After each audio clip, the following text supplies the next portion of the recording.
The world of NASCAR has seen its fair share of racing legends, but none quite as famous as the Petty family.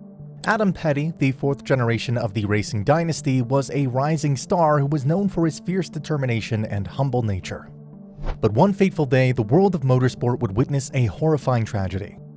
Join us as we cover the journey of this talented racer and try to figure out the details of that day which would change everything. Adam Petty was born on July 10, 1980, in High Point, North Carolina. Racing was in his blood as he was born into one of the most renowned families within the sport. His grandfather, Richard Petty, who was also known as the King, holds the record with 200 NASCAR Cup Series wins and 7 Cup Series championships, which still stands to this day. Moreover, Adam was the greatest grandson of Lee Petty, one of the first superstars of NASCAR, who played a key role in establishing the Petty family dynasty and being one of the most influential figures in the development of the sport. Sadly, Lee Petty passed away on April 5, 2000, in Greensboro at the age of 86. So, with the great racing background and influence of his father, Kyle Petty, who was known for his impressive career wins in the Cup Series, it was no surprise that Adam developed a deep interest in racing at an early age. When Adam was just 6 years old, he started driving go-karts in circles, even though he was just a little goofy at first.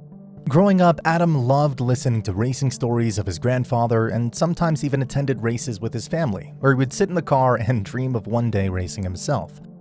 As Adam moved up the ranks during his teenage years, he initially raced mini-sprints and legend cars, which were known for developing young talent. And Adam was a natural with his driving skills and quickly built a reputation as one of the most promising young drivers around. Adam knew that he had to step up if he wanted to honor his family's legacy, so just before competing in the professional races, he decided to attend the Bob Bondurant School of Driving and also took part in the Richard Petty driving experience where he got the chance to ride with his grandfather. Adam made his professional debut at the age of 17, when he stepped into the American Speed Association. And just a year later, in 1998, he clinched his first win for the ARCA series at Charlotte Motor Speedway, which showed everyone that a new Petty had entered the racing stage. Despite his hardworking nature, he became known for his big smile, easygoing nature, and down-to-earth attitude, which made him a fan favorite. In fact, according to his loved ones, he had a heart committed to making a difference, where one of his biggest dreams was to create a camp dedicated to children facing serious medical challenges, which would later become a reality. In 1999, Adam decided to compete full-time in the Busch series, where his performance was satisfactory with a total of 3 top 5 finishes and 20th place overall. And according to his friends, family, and loved ones, after gaining a substantial seat time as well as reputation, Adam was rather motivated and was ready to tackle any challenges for the upcoming season.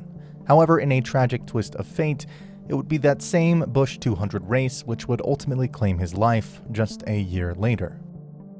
The Busch 200 is a 200-mile race which consists of 200 laps around the 1.058-mile oval track at New Hampshire Motor Speedway in Loudon, New Hampshire. And although it may not be as large or prestigious as other events in NASCAR, such as Daytona and Bristol, the Busch 200 held an important place for drivers who were looking to build their career and earn valuable points toward the season championship. For Adam, who was in second full Busch Series season and trying to establish himself as a serious competitor, the Busch 200 was the ideal stage to showcase his skills. That being said, during the practice session of the Busch 200 on Friday, May 12, 2000, no one could have foreseen the tragedy that was about to unfold. Not even Adam. On the morning of the practice day, 19-year-old Adam Petty was gearing up to live up to the expectations of the Petty family legacy. According to his crew members, he seemed in high spirits while driving his number 45 Chevrolet. During the second practice session, perhaps just before noon, Adam was performing a warm-up lap, which was common for NASCAR drivers to assess track conditions before attempting faster laps. Then at around 12:45 p.m. local time, during the fast lap when Adam was approaching the third turn, which was a notoriously risky corner on the 1.058-mile oval track, something unexpected happened. During that lap, as he entered the turn at a very high speed, his Chevy's speed didn't decrease as he had initially expected.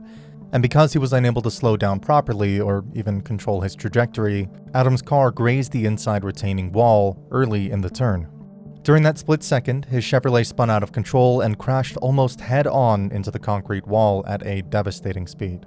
And although the crash seemed intense at first, the car actually held up very well with only minor debris scattered across the track. which led many to believe that it was merely a minor accident and Adam would walk out unscathed. But as the seconds ticked by, Adam had not gotten out of his Chevy, where it then became clear that something had gone terribly wrong. The track safety crew as well as medical team swiftly reached the scene to assess the situation and provide further medical assistance. The medical spokesperson on site later said that Adam was seriously injured during the crash, where he initially seemed unconscious and unresponsive. And looking at the severity of his injuries and his position in the car, the crew had to cut through the roof of the car to get him out, which reportedly took approximately 20 minutes. Adam was immediately airlifted to Concord Hospital for further treatment. Meanwhile, his father, Kyle Petty, who was in London with his 14-year-old daughter for a vacation, received an urgent call from a high-ranking NASCAR official, as well as his close friend, Mike Helton. "Adam's been in a bad wreck. He's being transported to the hospital," Mike said on the call. And shockingly enough, just 20 minutes later, Kyle received a second call from Mike. "Man, I'm so sorry. He didn't make it."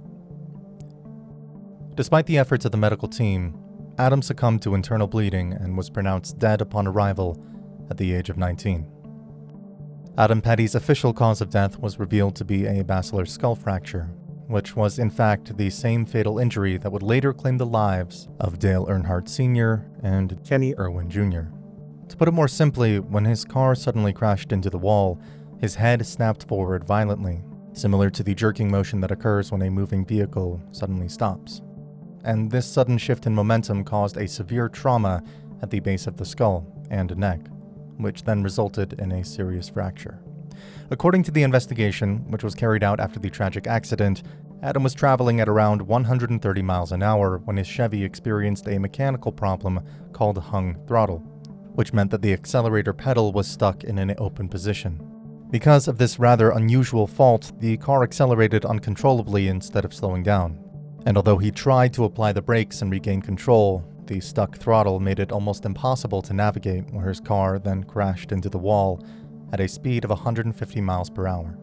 What initially was thought to be a simple collision with a wall was in reality a far more devastating event. On top of that, the head and neck safety device, or HONS for short, which is designed to prevent basilar skull fractures, was not mandatory in NASCAR at the time. This device works by keeping the driver's head connected to their shoulders during a crash, so the head doesn't snap forward. It can be imagined like a special collar that sits on the driver's shoulder and attaches to their helmet with straps. In fact, some even believe that if Adam had been wearing the HONS device during his crash, it could have prevented or at least reduced the intensity of the injuries. Fortunately, on October 17, 2001, a few months after the untimely passing of Dale Earnhardt Sr., as well as other notable figures in the racing world, NASCAR decided to mandate the use of the HONS device. Following this incident, many people started wondering the reason behind this sudden mechanical failure. According to the official statement by NASCAR, as well as theories that followed, they claimed that it could have been due to debris or dust interfering with the mechanism. In order to address this problem, NASCAR further introduced the use of kill switches, which was a thumb-activated button mounted on the steering wheel that allows drivers to immediately shut off the engine if the throttle gets stuck open.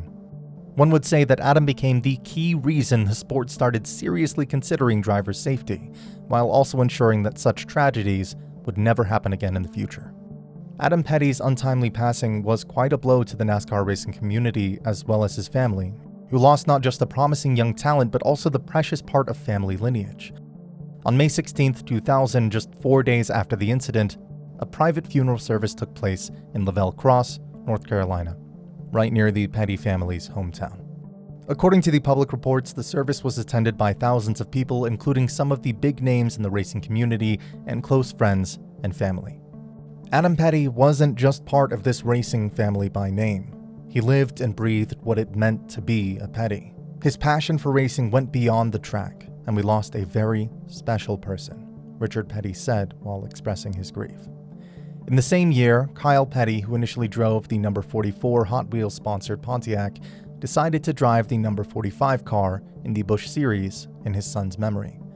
The loss of his son deeply affected him, where he later said in the 2001 interview that he struggled with depression throughout the season, which further affected his performance. Adam is the kind of person that you wanted to be around. He was a good kid, great competitor, and a wonderful son, Kyle's father continued. In the end, one would say Adam was arguably one of the most talented drivers in NASCAR, and though his time on the racetrack was short, his story still serves as a reminder of the risks involved in racing.